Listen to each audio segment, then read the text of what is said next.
بسم اللہ الرحمن الرحیم۔ مشکل اردو پڑھنا سیکھ رہے ہیں اردو کی کتاب گلستان ادب کے ذریعے سے الفاظ و معانی کی تشریح کے ساتھ۔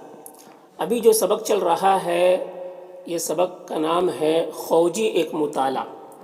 خوجی ایک مطالعہ کا سبق یہ یہاں تک ہو چکا ہے اور آج یہاں سے پڑھنا سیکھیں گے۔ تو چلیے آج کا سبق شروع کرتے ہیں۔ دیکھیے، خوجی کی اکڑ جس سے اسے کافی نقصان پہنچتا ہے۔ خوجی کی اکڑ جس سے اسے کافی نقصان پہنچتا ہے۔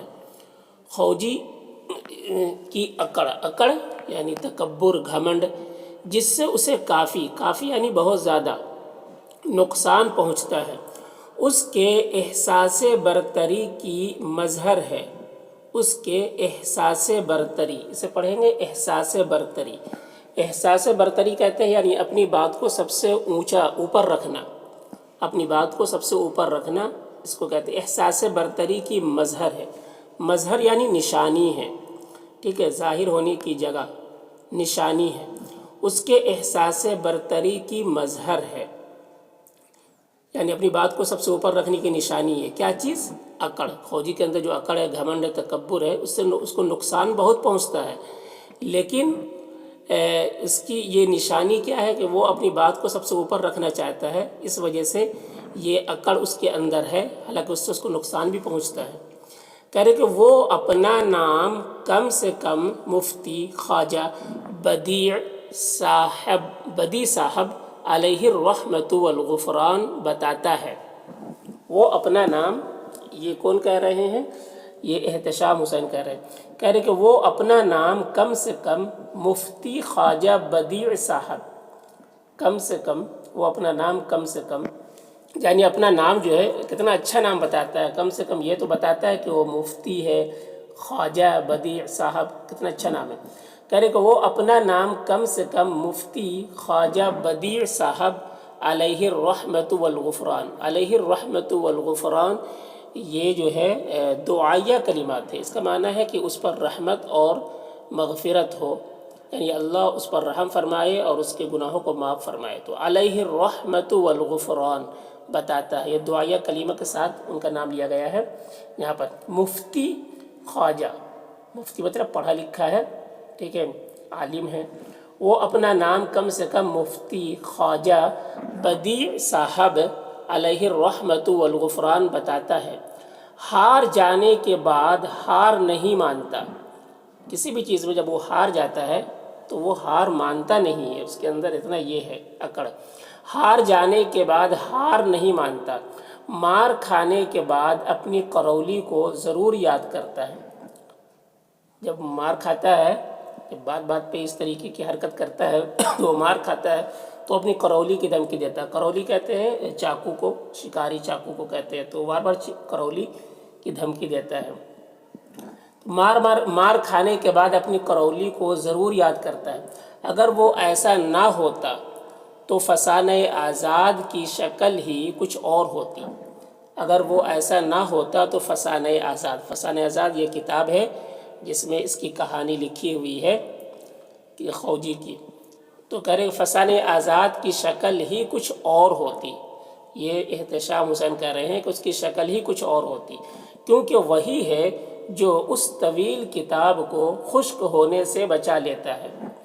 جو اس طویل کتاب، طویل یعنی لمبی کتاب کو، خشک یعنی سوکھا ہونے سے بچا لیتا ہے۔ یعنی خوجی کا ہی کردار ہے جس کی وجہ سے اس کہانی میں ایک دلچسپی پیدا ہوتی ہے، اور ایک لمبی کتاب ہونے کے باوجود پڑھنے والا اس کو بہت ذوق و شوق سے پڑھتا ہے، اس کو مزہ آتا ہے پڑھنے میں۔ کیوں مزہ آتا ہے؟ یہ خوجی کی کردار اور اس کا کیریکٹر کی بنیاد پر۔ اگر اس کا یہ کیریکٹر نہیں ہوتا تو پھر وہ کتاب پڑھنے میں مزہ نہیں آتا۔ کہہ رہے جو اس طویل کتاب کو خشک ہونے سے بچا لیتا ہے۔ خوجی کی وہ خصوصیت جو اسے زوال آمادہ، جاگیردارانہ تمدن کا خاص کردار بناتی ہے۔ خوجی کی وہ خصوصیت یعنی اس کے اندر جو خصوصیت ہے، جو خوجی کی وہ خصوصیت یعنی جو خاص چیزیں اس کے اندر ہے، خوجی کی وہ خصوصیت جو اسے زوال آمادہ کہتے ہیں، زوال پذیر کو، یعنی جو چیز زوال کی طرف جائے، زوال کی طرف آمادہ ہو. زوال مطلب ڈھل جانے کی طرف، یعنی ختم ہو جانے کی طرف، فنا ہو جانے والی چیز کو زوال آمادہ کہتے ہیں. یعنی جو فنا ہونے والی چیز ہو اسے زوال آمادہ کہتے ہیں. جاگیر دارانہ، جاگیر کہتے ہیں جو بھی کسی بھی چیز کا انسان مالک ہو تو اسے جاگیر کہتے ہیں. اسی طریقے سے جاگیر کہتے ہیں جیسے اسٹوڈنٹس کو جو پیسے ملتے ہیں حکومت کی طرف سے تعلیم جاری رکھنے کے لیے، جسے اسکالرشپ کہتے ہیں، اسے بھی جاگیر کہتے ہیں. اسی طریقے سے جاگیر کہتے ہیں اس زمین کو بھی کہتے ہیں، اس گاؤں کو بھی کہتے ہیں جو حکومت کی طرف سے ملے خدمت سروس کے ٹائم پہ، تو اس کو بھی جاگیر کہتے ہیں. تو جاگیر دارانہ یعنی جو جاگیر سے متعلق ہو. جاگیر دارانہ تمدن یعنی سماج، تہذیب و تمدن، ثقافت، سماج، معاشرت، ٹھیک ہے، سوسائٹی اس کو کہتے ہیں. تو جاگیر دارانہ تمدن کا خاص کردار بناتی ہے. تمدن کا خاص کردار یعنی امپورٹنٹ، کردار یعنی رول، خاص کردار بناتی ہے. کر خوجی کی وہ خصوصیت جو اسے زوال آمادہ جاگیر دارانہ تمدن کا خاص کردار بناتی ہے، اس کا جذبہ وفاداری ہے. جذبہ وفاداری یعنی بہت وفاداری دکھلاتا ہے. تو وفاداری کا جو جذبہ ہے اس کے اندر، جو جذبہ ہے، جو ملکہ ہے، ٹھیک ہے، جو مہارت ہے اس کے اندر، اس کا جذبہ وفاداری جو ہے، یہی چیز اس کو جو اس کو خاص بناتا ہے، ٹھیک ہے، تمدن کا جو خاص بناتا ہے اس کو، وہ اس کا جذبہ وفاداری ہے. جب وہ نواب صاحب کے یہاں تھا تو ان کا نمک خور ہونے کی حیثیت سے ان کی محبت کا دم بھرتا تھا. تو ان کا نمک یعنی نواب صاحب کے یہاں تھا، نواب صاحب کا نمک کھایا تھا. خور مطلب کھانا، نمک خور یعنی نمک کھانا.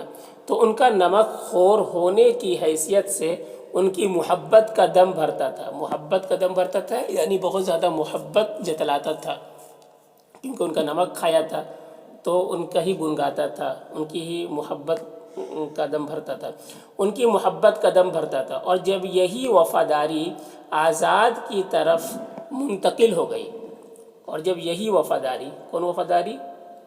جو خوجی کے اندر وفاداری تھی، اور جب یہی وفاداری آزاد کی طرف منتقل ہو گئی یعنی چلی گئی، جب یہ وفاداری یعنی آزاد کے اندر پیدا ہو گئی یہ وفاداری، تو وہ ان کے لیے اپنی جان کو مصیبتوں میں ڈالنے کے لیے آمادہ دکھائی دیتا ہے.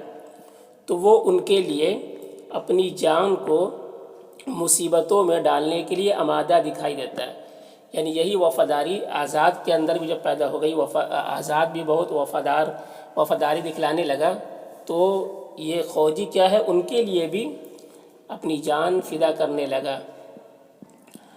تو وہ ان کے لیے اپنی جان کو مصیبتوں میں ڈالنے کے لیے آمادہ دکھائی دیتا ہے. وہ بنا ہوا درباری ظریف یا بھانڈ نہیں ہے. وہ بنا ہوا درباری ظریف، درباری یعنی نواب کے یہاں رہنے والا، ٹھیک ہے، اس کو دربار کہتے ہیں. ظریف یعنی مسخرہ، جوکر، جو لوگوں کو ہنسائے. بھانڈ بھی اسے کہتے ہیں جو لوگوں کو ہنسائے، مذاق کرے. تو وہ بنا ہوا درباری ظریف یا بھانڈ نہیں ہے، بلکہ ایک نفسیاتی کردار ہے. نفسیاتی یعنی ذہنی، دماغی، فطری ایک کردار ہے. ایک نفسیاتی کردار ہے یعنی ذہنی کردار ہے، بلکہ ایک نفسیاتی کردار ہے جس میں سچائی اور اپنی فطرت کے ساتھ خلوص پایا جاتا ہے. جس میں سچائی اور اپنی فطرت یعنی اپنی نیچر کے ساتھ خلوص پایا جاتا ہے. خلوص یعنی للہ، خلوص مطلب یعنی کہ وہ دکھلاوا نہیں بلکہ حقیقت پایا جاتا ہے، جس میں سچائی اور اپنی فطرت کے ساتھ خلوص پایا جاتا ہے. جب نواب صاحب کا بٹیر صفِ شکن علی شاہ گم ہو گیا، بٹیر کا نام تھا، صفِ شکن علی شاہ گم ہو گیا، اور اس کی تلاش میں لوگ نکل کھڑے ہوئے اس وقت آزاد نے بھی بٹیر کو ڈھونڈ نکالنے کا وعدہ کیا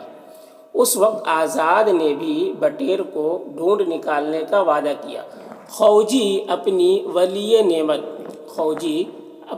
ولی نعمت یعنی نواب صاحب کو ولی نعمت کہہ رہے ہیں، اپنے ولی نعمت یعنی نواب صاحب کی وفاداری میں آزاد پر اعتبار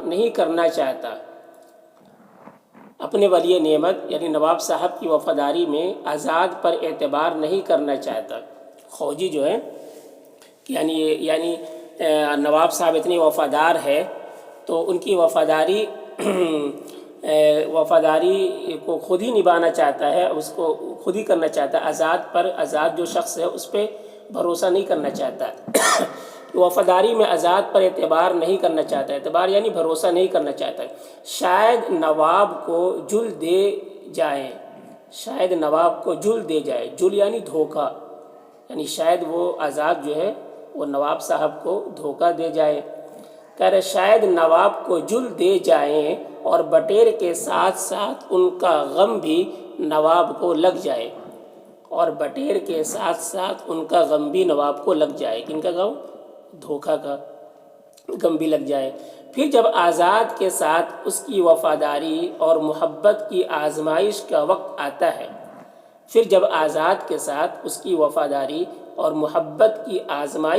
آتا ہے تو اسے آزاد ہی کی بہی خواہی سے کام ہے، بہی خواہی یعنی خیر خواہی، بھلائی چاہنا، اچھائی چاہنا، ٹھیک ہے، اس کے لیے اچھا کرنا، اچھا چاہنا، تو اس کی بہی خواہی سے کام ہے۔ وہ آزاد کو ایسی نصیحتیں کرتا ہے جو صرف ایک خیر خواہ ہی کر سکتا ہے، خیر خواہ یعنی جو اچھا چاہے، بھلا چاہے، وہی کر سکتا ہے، جو صرف ایک خیر خواہ ہی کر سکتا ہے۔ جیسا کہ ابھی کہا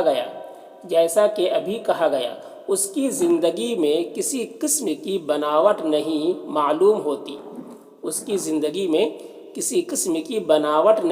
ہوتی، اور اگر ہے تو اتنی گہری ہے کہ وہ اس کی فطرت کا جزو بن گئی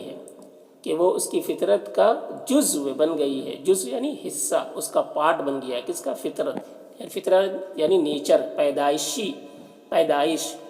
یعنی پیدائشی طور پر یہ چیز اس کے اندر ہے، وہ اس کی فطرت کا جزو بن گئی ہے جسے کسی وقت اس کی ذات سے علیحدہ نہیں کیا جا سکتا، علیحدہ یعنی جدا، الگ نہیں کیا جا سکتا۔ بالکل یہی بات اس معاشرت کے لیے بھی کہی جا سکتی ہے، بالکل یہی بات اس معاشرت یعنی زندگی، رہن سہن، سماج، ٹھیک ہے، بلکہ یہی بات اس معاشرت کے لیے بھی کہی جا سکتی ہے جس سے اس کا تعلق تھا، ٹھیک ہے، یعنی اس تمدن جس سے اس کا تعلق تھا، جس رہن سہن سے، تو اس کے اندر بھی یہ چیز تھی۔ کہہ رہے ہیں معاشرت میں یہ چیز بہت جلد نمایاں ہو جاتی ہے، معاشرت یعنی زندگی میں، رہن سہن میں یہ چیز بہت جلد نمایاں ہو جاتی ہے، نمایاں یعنی ظاہر ہوتی ہے، بار بہت جلد نمایاں ہو جاتی ہے۔ تو آج یہیں تک۔